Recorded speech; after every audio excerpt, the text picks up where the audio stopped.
arte é consolar aqueles que são quebrados pela vida, disse certo pintor pós-impressionista. Esse pintor era simplesmente Van Gogh. A fala de Van Gogh nos faz questionar o que é arte e como ela pode ir além do meio material em que é apresentada. A realidade é que definir a arte é abstrato, uma vez que pode haver visões diferentes. De maneira geral, a arte é um componente cultural que busca direcionar o público a vivenciar experiências e interpretações diversas, que para Van Gogh essa experiência tratava-se de um consolo. Então, tendo esses conceitos, como a gente pode definir o que é arte contemporânea? Gente, arte contemporânea ou arte pós-moderna é um tipo de arte que vai surgir pós a segunda metade do século XX. E ela vai trazer expressões e inovações artísticas. Algo que é muito importante falar é que a gente vai ter uma maior reflexão naquilo que é subjetivo. Agora a gente vai apresentar 3 artistas contemporâneos brasileiros na área das artes visuais. Então, nas áreas de pintura, escultura e fotografia. Na fotografia, o representante escolhido foi Sebastião Salgado, um mineiro formado em economia com pós-graduação na Universidade de São Paulo. Tem quem ame, tem quem odeie Sebastião Salgado, que tem suas obras consideradas como uma fotografia militante, inclusive por ele mesmo, cujo objetivo é demonstrar o sofrimento com uma visão de compaixão pelo ser humano. Ele vai trazer críticas e o ponto de vista econômico dele vai ajudar muito com que essas críticas sejam feitas. Ele participou do Ministério da Economia em 1968, mas em 1969 ele foge para Paris por conta de perseguições vindas da ditadura militar. A obra que ele lançou bem emblemática é a obra Trabalhadores, uma obra de 1996, em que ele considera uma obra feita para compreender os homens. Então ele vai mostrar diversas condições de trabalho em que os trabalhadores são submetidos. Em 2000 ele vai trazer a obra Êxodos, que registra diversas pessoas migrando em lugares da América, demonstrando aquelas condições difíceis da migração. Em 2019 ele vai ter a obra Gold, que é uma obra que particularmente para mim, entre todas, assim, todas são fortes, mas essa eu não sei, ela passa um sentimento, assim, que ela fotografa 50 a 80 mil pessoas que foram pra corrida do ouro na Serra Pelada. E você vê aquelas pessoas ali totalmente com sonhos insalutos. E você questiona, você questiona a ambição humana. Eu acho que é isso que ele pretende fazer com as fotografias dele, tanto por ele ter esse ponto de vista econômico muito importante, que eu acho que faz com que ele registre melhor ainda o que ele quer passar de crítica.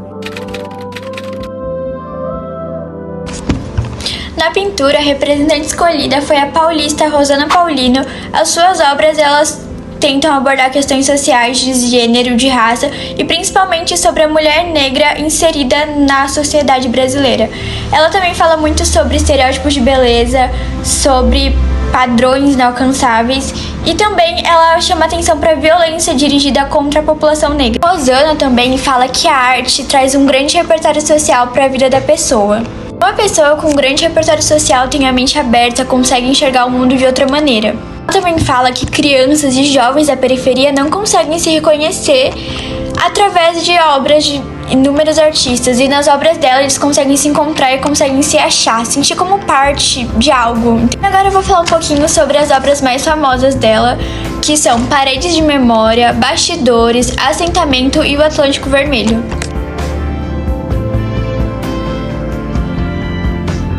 Outro artista que eu acho muito importante a gente comentar é o Eduardo Surur.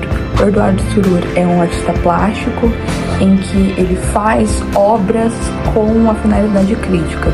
Ele estudou em São Paulo, ele estudou na faculdade Armando Álvares Penteado, na FAP, que muitos conhecem por causa do TikTok. E ele utiliza do espaço urbano para fazer uma intervenção urbana. Como assim? Ele utiliza do próprio espaço urbano para fazer uma crítica sobre problemas urbanos que a gente conhece, como, por exemplo, o trânsito, a poluição. Uma obra muito, que eu acho que caracteriza muito isso que eu tô falando, é a obra Caos, que ela esteve exposta na Universidade de São Paulo recentemente. É uma obra que você tem muros, né? Você tem muros com carrinhos plásticos amontoados, carrinho de criança mesmo. E nos dois lados assim. E o objetivo é que o apreciador ele entre naquele corredor de carrinhos com os muros no lado e tenha uma sensação de claustrofobia, que é o que o trânsito em São Paulo passa realmente. Então, por ele ter estudado, acho que ele conhece muito quais são os problemas urbanos que as pessoas enfrentam. Eu acho muito importante a gente falar sobre isso porque as pessoas que sofrem as consequências dos problemas urbanos é quem tá na rua, que é o trabalhador. Então, eu tenho outras obras que eu acho muito importante a gente também citar, que é a campanha de Lei Seca que ele fez, Árvores Caídas, Acampamento dos Anjos. Ele tem essa finalidade crítica de uma maneira muito interessante. Ele traz isso de uma maneira muito interessante e muito importante a gente falar sobre isso, né? E agora eu vou explicar um pouquinho sobre a arte de periferia. Ela é composta por um conjunto de ações, como sarais, poetas, escritores, moradores desses bairros, e também para produções audiovisual, música, grafites, cortejos, que apontam para um lado imaginário, simbólico desses locais. Em São Paulo, a gente pode notar que vem há uma década já ocorrendo diversas ações culturais que acontecem nas periferias e elas têm se caracterizado por um novo movimento político. As ações elas acontecem em locais públicos como praça, ruas, avenidas. Não é uma arte que tira o jovem da rua, mas sim que o coloca na rua. Coloca ele no centro da disputa pelo espaço público. A arte, muito mais do que uma forma de apreciação, arte pode ser política, arte pode ser protesto. Isso ficou bem evidente no Brasil no período de 1964 a 1985, no contexto de ditadura militar, em que a gente teve uma série de artistas brasileiros como Chico Buarque, Geraldo Vandré, Elis Regina, Caetano Veloso, que utilizaram suas canções para denunciar o período vivido. Alguns historiadores consideram que o primeiro governo militar ainda tolerava essas canções de protesto, mas a partir do ato institucional número 5, a gente percebe que essa perseguição política, essa cintura, se tornou muito mais evidente, muito mais notória. Tem uma playlist aqui no Spotify,